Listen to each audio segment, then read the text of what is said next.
বক্তব্য যদি আইন বহির্ভূত হয়, আমার বক্তব্য যদি সংবিধান বহির্ভূত হয়, সিধে চলে যাক সে কোর্টে, আইনের মাধ্যমে তার সাথে আমার বোঝাপড়া হবে। আমাকে নোটিশ পাঠিয়ে কি ধমকানো চমকানো হচ্ছে? মসজিদকে আক্রমণ করছে, বিষ উগলাচ্ছে, তাদের বক্তব্যতে হিন্দু মুসলমানের মধ্যে যে সম্প্রীতি, যে ঐক্য বাংলায় বিনষ্ট হতে পারে, তাদের বিরুদ্ধে কটা নোটিশ করা হয়েছে, তাদের কজনের বিরুদ্ধে আইনত ব্যবস্থা গ্রহণ করা হচ্ছে, বাংলার মানুষ একটা জানবেন, আমিও জানতে চাইছি। শুধু তাই নয়, জনৈক আইনজীবী আমাকে একটি নোটিশ পাঠিয়েছেন।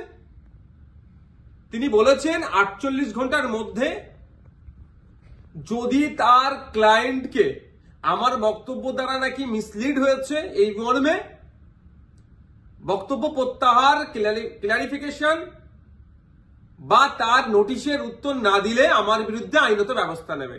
আমি বলি 48 ঘন্টা কেন, 800 ঘন্টা কেন, আর 8 মিনিট কেন, আমি তার নোটিশের কোনো প্রতি উত্তর দেব না। আমার বক্তব্য যদি আইন বহির্ভূত হয়, আমার বক্তব্য যদি সংবিধান বহির্ভূত হয়, সিধে চলে যাক সে কোর্টে, আইনের মাধ্যমে তার সাথে আমার বোঝাপড়া হবে। আমাকে নোটিশ পাঠিয়ে কি ধমকানো চমকানো হচ্ছে? এই ধরনের অনেক নোটিশ আমি খেয়েছি। আমার নামে অনেক মারাত্মক মারাত্মক অভিযোগের মামলা নিয়ে আমি মাথায় করে চলছি, মিথ্যা অভিযোগ নিয়ে। উনি আমি ভয় পাই না। কেউ যদি মনে করেন নওশাদ সিদ্দিকীকে এই নোটিশ পাঠিয়ে ধমকাবো চমকাবো বসিয়ে দেব, আমি তাতে আমি ভয়ও পাবো না, আমি চমকেও যাব না। কারণ আমার অনেক দেখা হয়ে গেছে এইগুলো।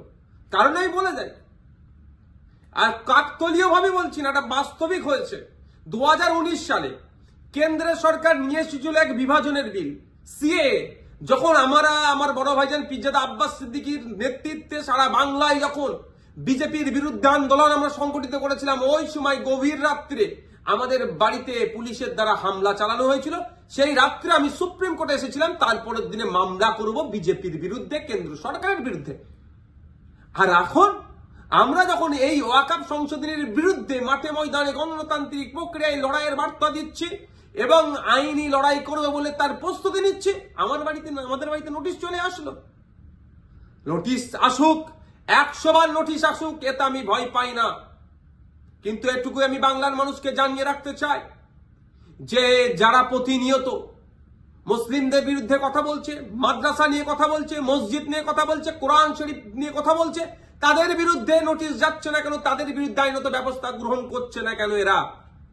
এরা তৃণমূলের মুসলিম বিধায়কদেরকে বিধানসভা থেকে চাংতলা করে রাস্তায় ফেলে দেবো বললেও তাদের বিরুদ্ধে আইনত ব্যবস্থা গ্রহণ করছে না, নোটিশ পাঠাচ্ছে না। আর নওশাদ সিদ্দিকীর কাছে নোটিশ পাঠিয়ে দিচ্ছে।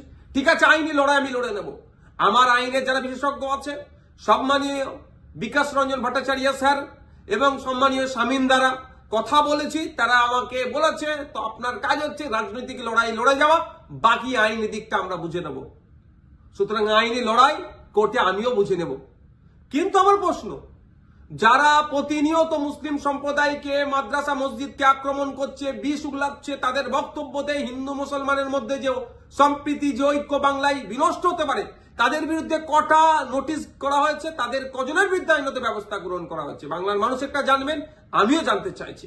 শুধু তাই নয়, আমাদের রাজ্য সরকারকে, আমাদের রাজ্য সরকারের যিনি প্রধান মমতা ব্যানার্জি মহাশয়াকে একটা বক্তব্য শুনেছিলাম কি জঙ্গি যোগ না কি বলে দেখে দিয়েছিল, তখনও চুপ করেছিল। আর নওশাদ সিদ্দিকীর বিরুদ্ধে নোটিশ, ওই নোটিশ পাঠিয়ে আমাকে কেউ ভয় পাওয়াতে পারবে না। বিজেপির এই ওয়াকফ আন্দোলনের বিরুদ্ধে, সংশোধনী যে নিয়ে এসেছে ওয়াকফ, এর বিরুদ্ধে আন্দোলন জারি থাকবে।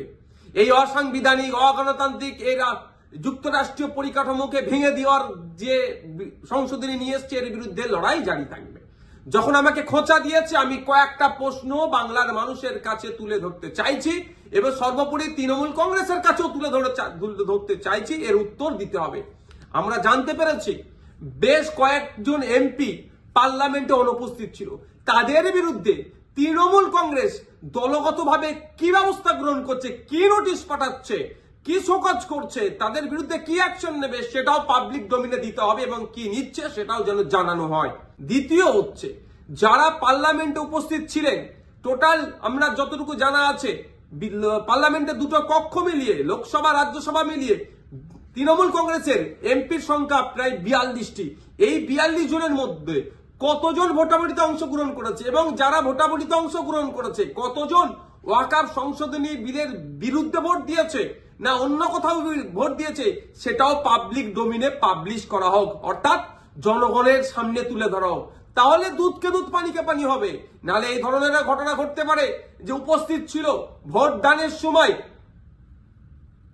এই ওয়াকফ সংশোধনীর পক্ষে বিরুদ্ধে না ভোট দিয়ে বিজেপিকে সুবিধা করার জন্য তাদের পক্ষে ভোট দিয়ে দিতেও পারে, বিশ্বাস নেই এদেরকে আমার। তাই এই ডেটাটা পাবলিক ডোমিনে দেওয়া হোক। আর 3 নম্বর যেটা, যে 2021 সালে এমএলএ বিধানসভা নির্বাচনের সময় বলেছিল বিজেপিকে আটকাতে হবে, ভোটটা আমাদের দিন তৃণমূল কংগ্রেস। যারা আজকের দিনে এমএলএ তারা বক্তব্য দিতে গিয়ে বলেছিল যে বিজেপির বিরুদ্ধে লড়াই করতে গেলে ওনাকে জিতাতে হবে, ওনাকে জিতিয়েছেন। এখন লড়াই করবে না বিজেপির বিরুদ্ধে, না ঘরে ঢুকে চুপ করে বসে থাকবে? লড়াইটা কেমন ভাবে হবে? গণতান্ত্রিক প্রক্রিয়ায় মাঠে ময়দানে নেবে আন্দোলন সংগঠিত করতে হবে, আর একটা গণতান্ত্রিক প্রক্রিয়ায় আইনের সহযোগিতা নিতে হবে। এই যে বিজেপি ওয়াকফ সংশোধনী বিল নিয়ে এসেছে, এটাকে প্রত্যাহার করার দুটো রাস্তা। একটা হচ্ছে জনগণের চাপ সৃষ্টি করে, যেটা সংখ্যালঘুদের উপরে যে দমনপীড়ন হচ্ছে, ভারতবর্ষের পশ্চিমবাংলায় সংখ্যাগুরু মানুষদেরকে দায়িত্ব নিতে হবে।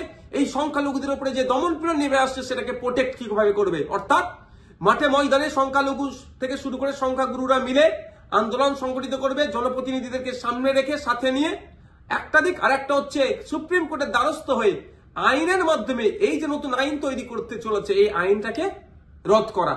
এখন আমার বলার বিষয়, পশ্চিমবাংলায় 200-র অধিক তৃণমূল কংগ্রেসের বিধায়ক আছে। সেই সমস্ত বিধায়কদেরকে প্রত্যেকজন যাতে একটা করে মামলা করে তার জন্য প্রস্তুতি নিতে হবে। এবার আমি এটা তৃণমূল কংগ্রেসের সুপ্রিমোকে বলছি, তৃণমূল কংগ্রেসের দলকে বলছি এবং সাধারণ ভোটারদেরকে বলছি। ভোটের সময় কিন্তু এই সমস্ত এমএলএ গুলো প্রার্থী ছিল, তারা বলেছিল বিজেপির বিরুদ্ধে লড়াই করবে। আজকে বিজেপির বিরুদ্ধে লড়াই দেখানোর জায়গা হচ্ছে মামলা করতে হবে। এদের 42 জন রাজ্যসভা লোকসভা মিলিয়ে এমপি আছে, 42 আর এই প্রায় 220টা মতো, 250-র অধিক মামলা কিন্তু তৃণমূল কংগ্রেসকে করতে হবে। তার পয়েন্ট অনুযায়ী আমি বলে দিচ্ছি, এইটা চাপ তৈরি করতে হবে। আমি নওশাদ সিদ্দিকী একা যদি আমি একাধিক মামলার দায়িত্ব নিতে পারি, হাজার হাজার মামলা